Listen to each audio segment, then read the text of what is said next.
Hodně dlouho. Tady, já počítám, že tady budu do 80. To je sranda, to. 20! No, ještě mi nebylo. No, nevím. Už mi není ani 25. 54 a dělám to od 7 let. No a tady? Tady budete hlídat teď dlouho. Hodně dlouho. Vám říkám tak do 80.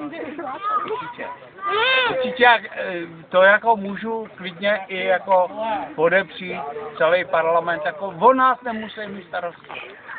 Kdyby nám to tady zašlo všechno hořet i s tím lesem, my si poradíme bez jejich pomoci. Věříte tomu? Tomu věřte, máme lopaty.